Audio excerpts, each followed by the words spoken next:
Hi, I'm Jeany Zhao. This is my 991.2 GT3, and you're watching ANSWRD.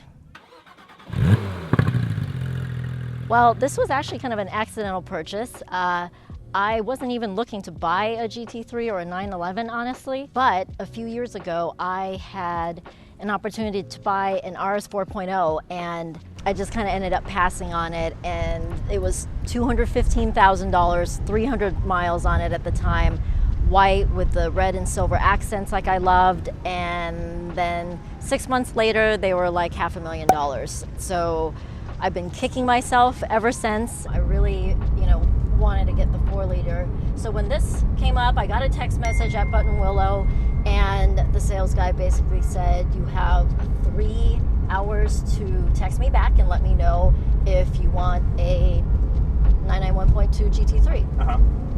And that's how I ended up with the car. It was a completely random, out of the blue decision, but sometimes I think those are the best decisions. Time out. Subscribe for next week's video of Sony and his modified 700 horsepower Acura NSX, where he walks us through all the features. Now back to the GT3. Okay, so you ended up with this car, brand new, right? You bought it, no markup, which is amazing. And it is black on black, PDK, and you've put quite a few miles on it, right? How many miles are you at right now? I'm at about 7,000, just a little bit over 7,000. These are mainly canyon miles. I've been to 2 track days, one at Auto Club Speedway and one at Streets of Willow. So not a lot of track miles on this car, but the time that it was on the track felt really good.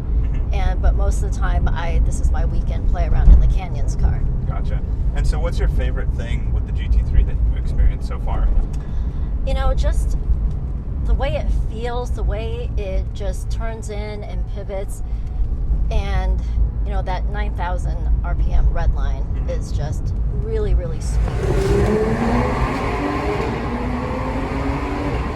The engine sound is sweet, and I really love that the GT3 is a very understated sports car. It's not loud, exhaust is not super loud, and it can kind of basically stay incognito and being all black. I feel like it kind of blends in really, which I like, because I'm not trying to stand out. I'm gonna let the car and its performance speak for itself.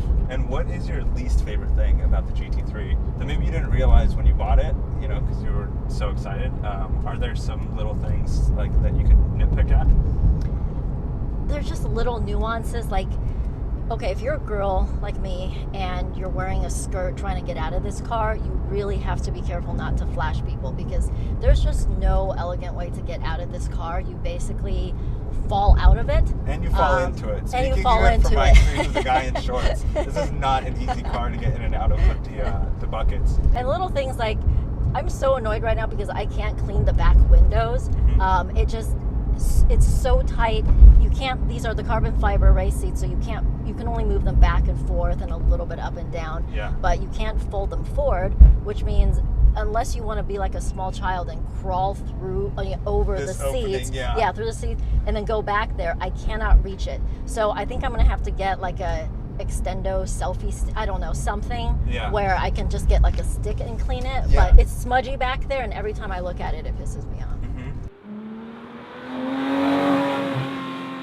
So reaching between the 2 seats is really difficult. I could not stick a GoPro on that rear window no matter how hard I tried, even with the car stopped and I wasn't about to kick my dirty shoes on these seats.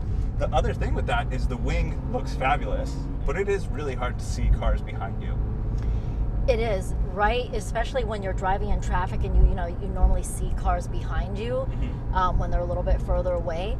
The wing sits exactly in that spot. So it's like you have to do this or this to try to see anything if you're trying to look in your rearview mirror. So you basically just have to get really good at looking at your side mirrors and then, squish down a little bit to try to see traffic, because that thing is just directly in the way in the worst place possible. But I understand it's there for function, so I'll work with it. Speaking of driving traffic, we drove We had a lot of traffic to get here. Yes, we on did. the PCH. Oh my and this God. car is equipped with the PDK, which is definitely nicer than the manual for traffic and LA driving. How do you like the PDK just going around town? And I've heard some people say it's not the greatest transmission for parking lots and slow speeds.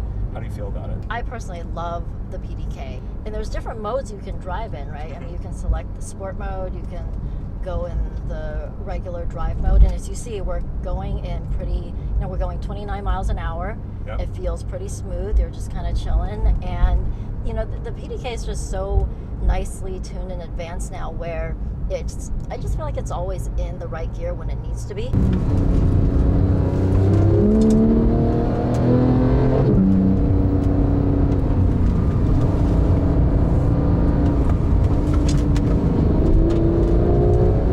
See, like it downshifted just now because we're just going uphill, and I'm not doing anything, crazy. So it's just maintaining a nice, normal, smooth speed. But if we, actually we're in sport now, but if I took it off of sport, this is even, now we just kind of went up another gear, and we're just cruising. So there's different ways that you can choose to drive this car, but I love the PDK. Yeah. Plus it's 0.6 seconds faster, so. Yeah, the PDK definitely has the speed benefit, and the other button that you have under the sport exhaust button here is very helpful driving in LA, and we used it when we pulled off, and that is the front lift system. Oh, absolutely.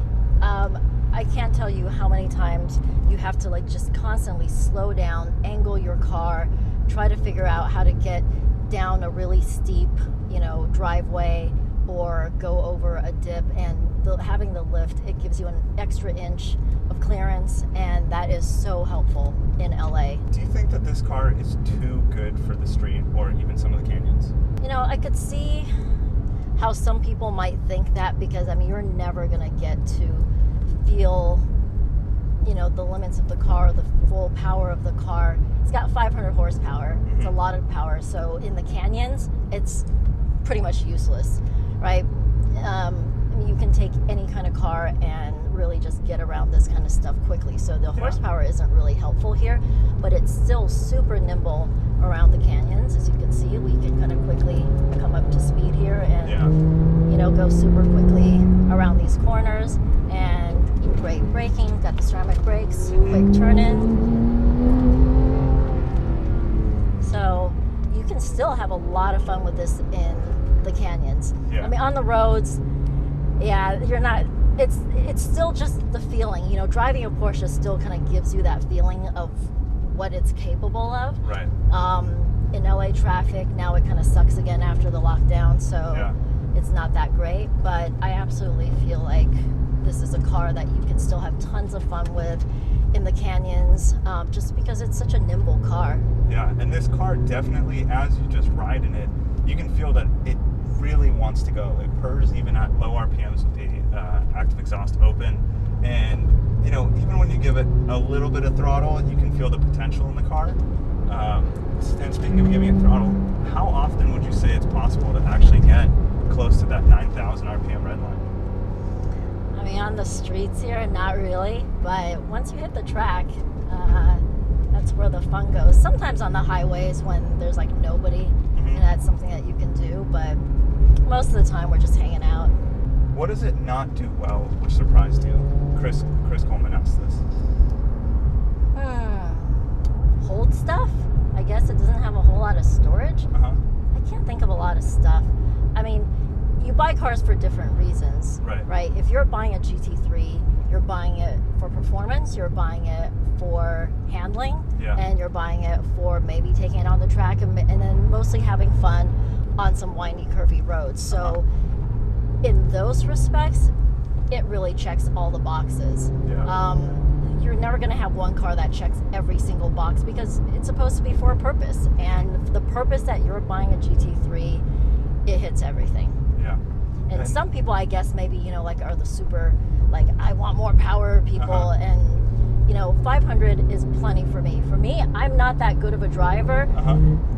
The car is way more than I can handle, and, as far as, my driving skills. If I improve my driving skills, that's how I could have more fun with this car. Right. You know, So, I don't need to add more. I don't Yeah. need to. That's why I don't have any modifications on the car, because I don't really need the modifications. I'd rather just be a better driver. Yeah, driver mod.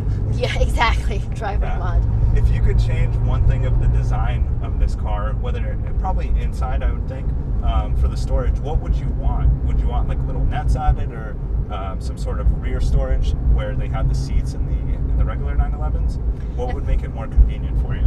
You know, if they just had a way to make that rear seat more accessible, I think that would just be a huge, huge deal.